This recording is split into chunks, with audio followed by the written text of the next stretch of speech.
but he's a really funny guy. Please welcome my friend, Justin Wood.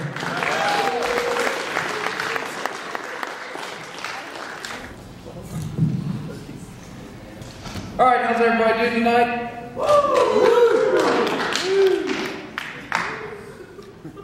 My name is Justin Wood, and I approve this message, but you probably won't. Last week was Halloween. Woo! And I got to go trick-or-treating for the first time since I was 12 years old, which is great. My wife and I took our 2-year-old son. He was dressed as Batman, which was awesome. And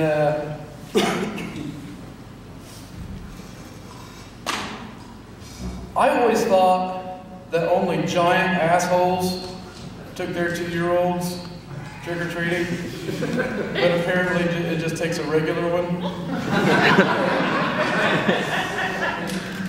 Because when you see someone with a toddler out trick-or-treating, you know that they're not going to let the toddler eat the candy. And now me and my wife are almost out of candy. But a 2-year-old doesn't even understand trick-or-treat. They don't understand shit. But they do learn that when they say trick-or-treat, someone gives them candy. And then they keep saying it for the next fucking week. Wonder where all the candy is. But it was fun. It probably would have been more fun if it wasn't in Richmondale. I don't know how familiar you are with Richmondale, but I'm going to break down the population for you. 20% is old people. 1% is my family. And 79% is weirdos. And I know every town has its share of weirdos, but it's like we double dipped in the weirdo bag for some reason. And I don't know why, it just doesn't help the place at all. Because Richmondale looks like New Jersey does right now. Except we didn't have a hurricane. It's been getting that way for a while, like they've been getting ready for like some shitty town competition for the last 2 decades. We're going to win. So we're trick-or-treating in this white trash wonderland.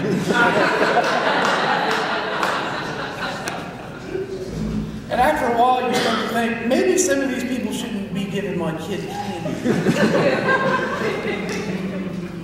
Now I don't know where all the registered sex offenders live in Richmondale, but I know where one lives.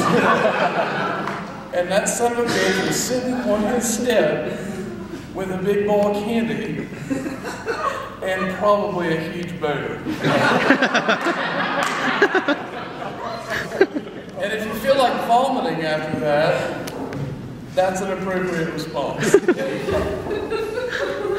But everyone else must have thought it was cool because they was all getting candy from this pedophile.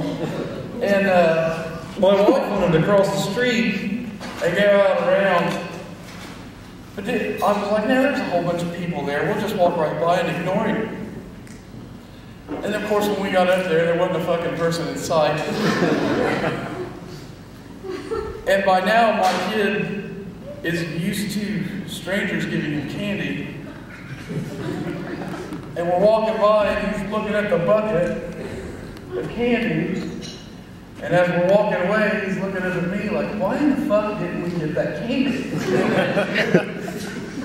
And I'm trying to beam telepathically into his thick skull that guy wants to give you more than just candy.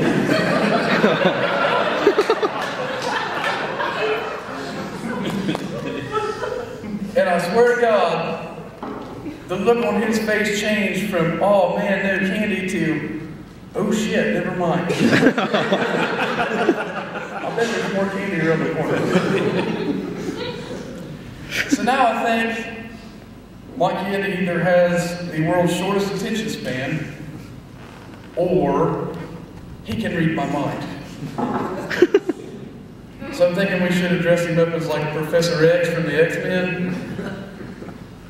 Maybe because a bald paraplegic man is less appealing to a pedophile.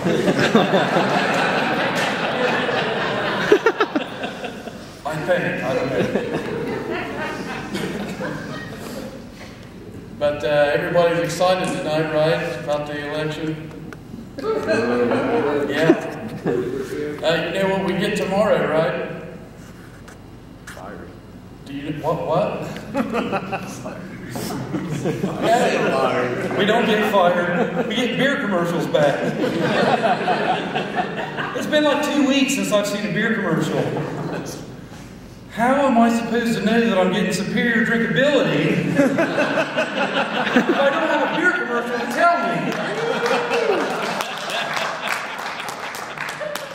They're more like public service announcements. It's not really an advertisement. But they took them away, and they replaced them with political ads. And I'm not really tired of the political ads so much as I'm tired of people bitching about them.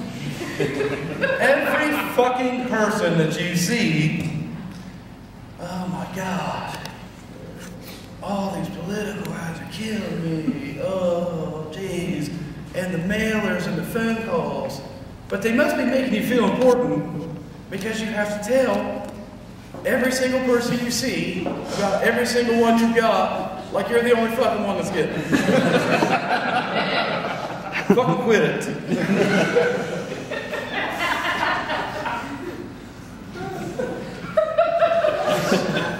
I'd rather take my kid trick-or-treating at Carlin Haggerty's house than listen to that shit.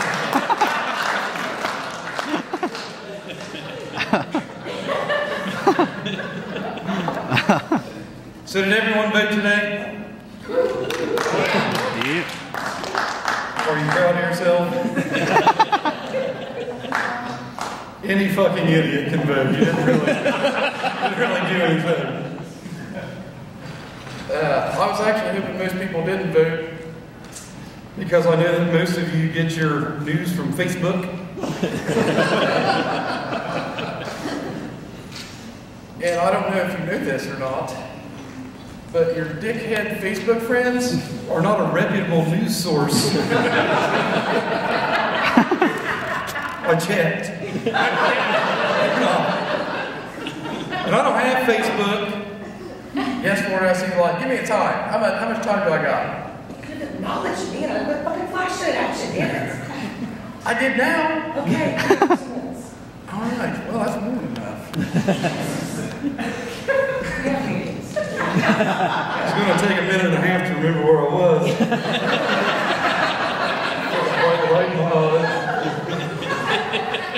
I don't have Facebook, man. My wife has Facebook, and she tells me all the stupid shit that people say. And I just want everybody to try something for me. If you feel like you need to make a political statement on Facebook or anywhere, just do this. Take a tape recorder and say it into that tape recorder and then play it back to yourself. After that, if you haven't stabbed yourself in the face because of how stupid you sound, take the tape recorder and jam it in your ass. That way you'll know how the rest of us feel when your political opinions are forced on us.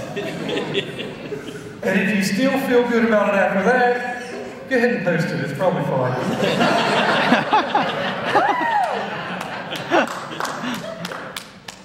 But like the other day, there was like 3 guys who posted the same shitty political joke.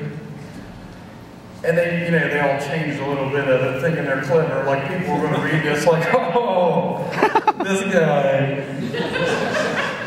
guy's hilarious. Really, everybody's like, what a fucking douche. I hate this guy. But it's okay to have political opinions. I'm not against that. Just keep them to yourself before someone jams it up your ass. I'm Justin Wood, and I approve this message. That's it for me. Thank you.